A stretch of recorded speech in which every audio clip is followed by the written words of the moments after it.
안녕하세요. 반자칭 영어 학습 전문가 상변 선생입니다.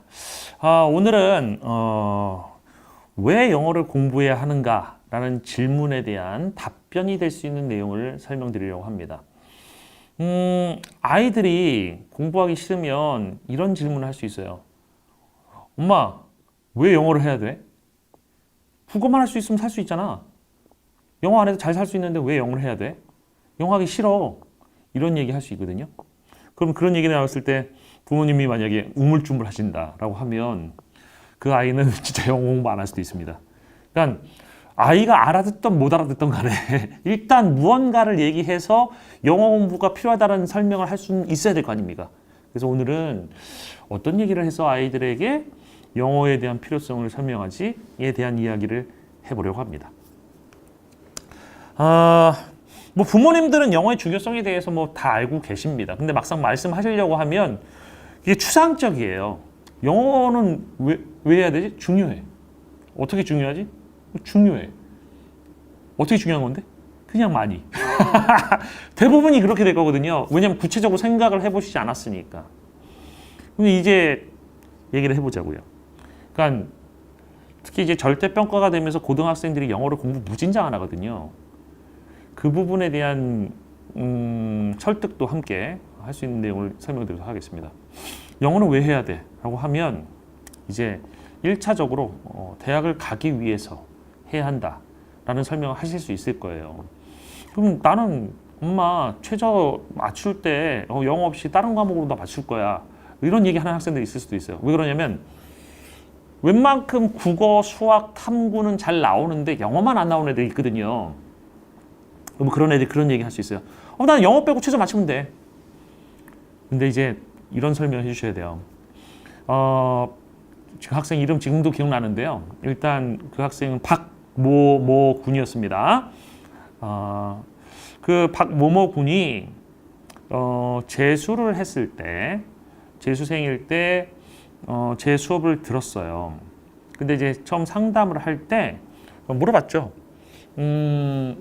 뭐 다른 과목들도 함께 성적을 물어봅니다. 왜 그러냐면 영어가 다른 과목과 관련이 없는 게 아닙니다. 다른 과목에 관련이 많이 있어요. 그래서 국어 같은 경우를 특히 많이 물어봅니다. 왜냐하면 국어 성적은 영어를 어떻게 가르치느냐에 영향을 미치기 때문이에요. 보니까 이 학생은 국어가 평상시에 1등급이 나옵니다. 국어 잘해요. 근데 영어 성적이 안 좋아요. 그 학생이 얘기하더라고요. 영어가 자기 인생의 걸림돌이라고. 다른 과목들 다 괜찮대요. 그 학생은 영어를 1년 동안, 1년이 안 되는 기간 동안 재수생활이니까 가르쳤습니다. 잘 가르쳤어요. 그리고 나서 뭐 이제 수능 시험을 봤죠. 근데 이제 수능 시험을 보고 나서 제가 담임 선생님이 아니었기 때문에 그때 순회 강사였을 때예요. 담임 선생님이 아니기 때문에 그 학생이 점수를 알 수가 없었습니다. 그렇다고 그 담임 선생님하고 제가 친한 사람도 아니었기 때문에 물어볼 수도 없었고요. 그 담임 선생님이 아마 어느 지점에 지금 원장님으로 알고 있어요. 그 메이저 재종반의 어느 지점의 원장님이 되셨던 걸로 알고 있는데 그 학생이 이랑 연락을 점수를 제가 알 수 있는 방법이 없죠. 근데 그 다음 해에 또 다시 수업을 갔어요. 그 학원으로. 근데 낯익은 얼굴이 있는 거예요. 제일 앞에 앉아 있어요. 박모모 군이. 반갑지만 반가워할 수 없는 상황이죠.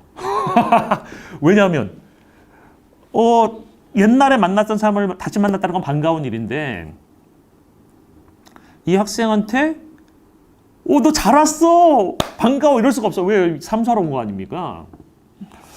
재수생들이 한 해 있다 다시 오면 삼수거든요. 그 케이스가 적지 않습니다. 삼수하러 온 거예요. 그래서 이제 수업 시간엔 아는 척 안 하고 쉬는 시간에 불렀어요. 그래서 너 어쩐 일이냐? 왜 다시 왔어? 라고 물었어요. 그러면서 이제 영어 망쳤어? 라고 물었죠. 왜냐면 제가 그때 상담한 내용을 기억하고 있으니까 저는 인생의 걸림돌이 영어라고.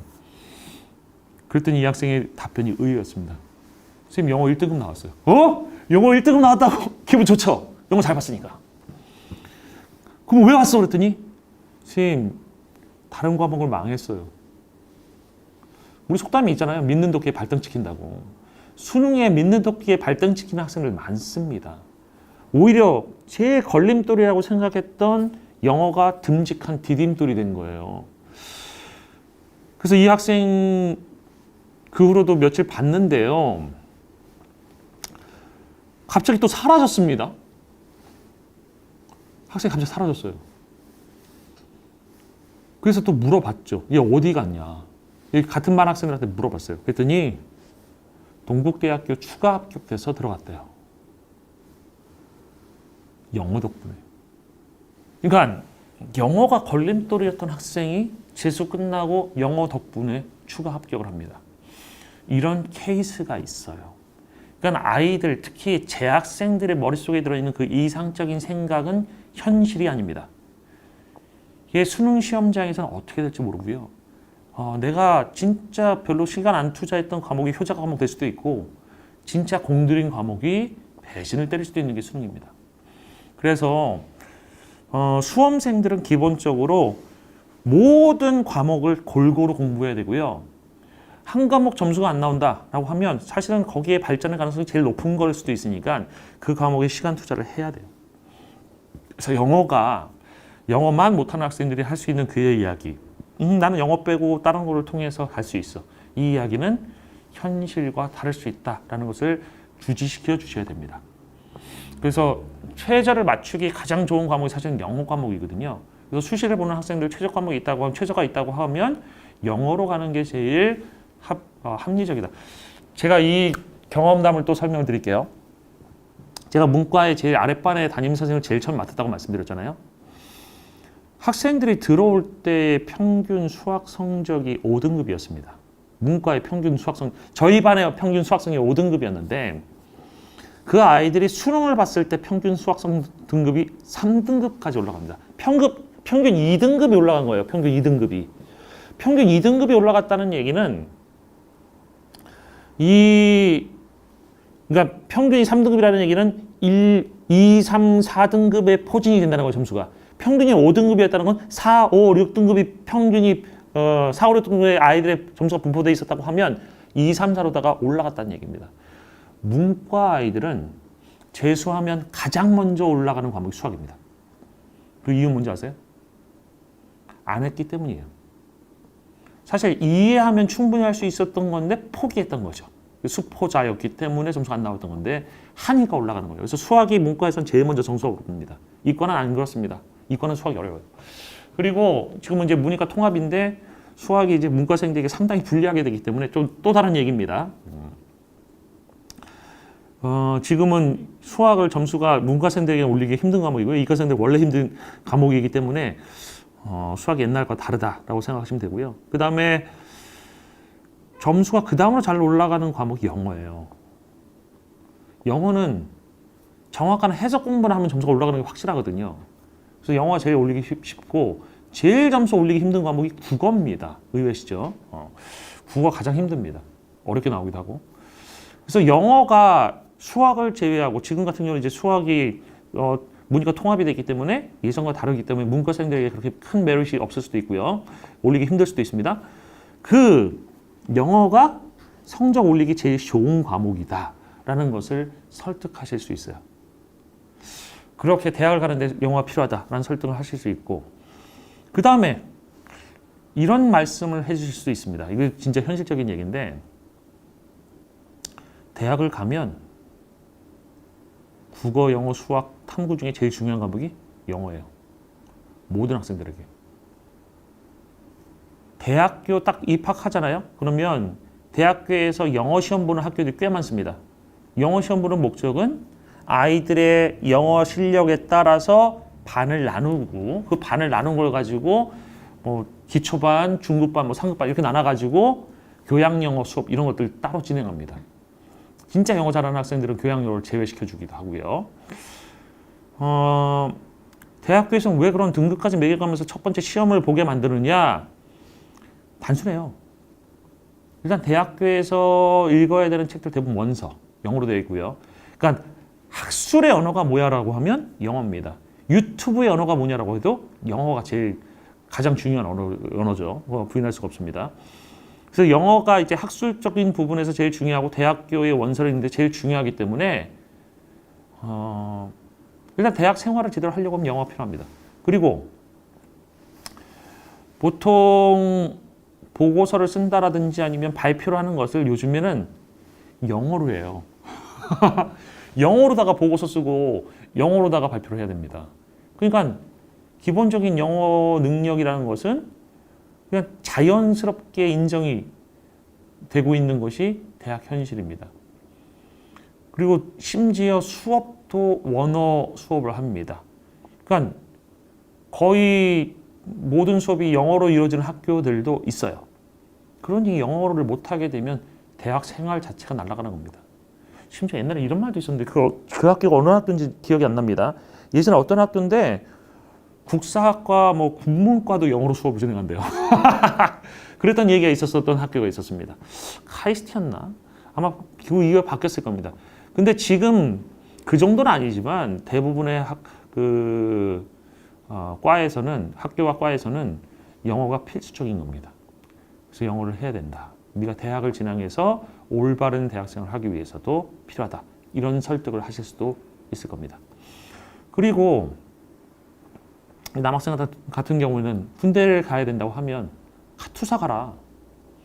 카투사 가면 한국군하고 다르다. 물론 이제 요즘에는 한국군도 락아미라고 하죠. 락아미도 예전과 많이 달라서 뭐 휴대폰도 있고, 그죠? 뭐 메모반도 예전하고 좀 달라진 것들도 있고 그렇다는 얘기 들었는데,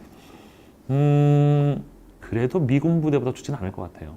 그러니까 카투사로 있을 때 미군 부대에서 제일 좋았던 게 뭐냐면 일단 언어만 배우는 게 아니라 문화도 배울 수 있다는 점이 좋았고요. 그리고 영어를 인정사정 없이 말해준다는 게 좋았고요.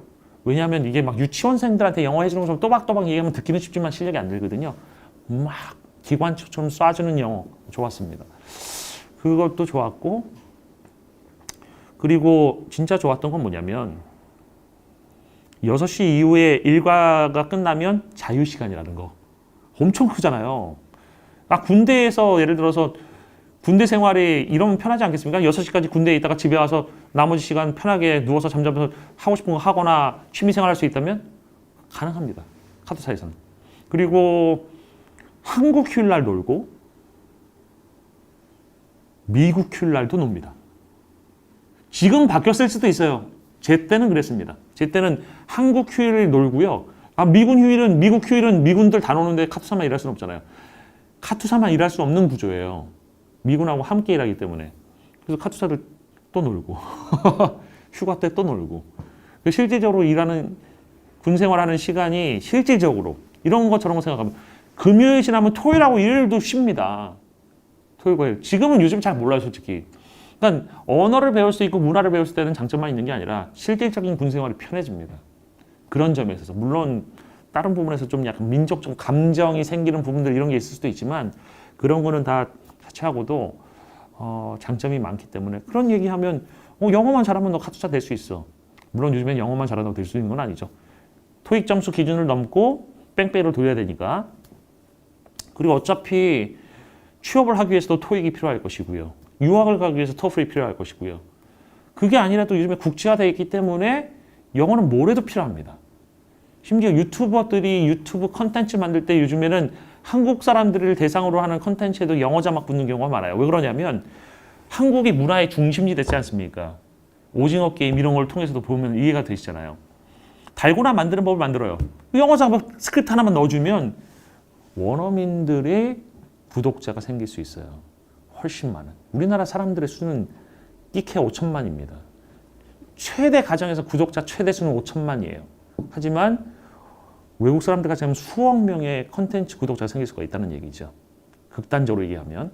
그것처럼 영어라는 것은 이제 더 이상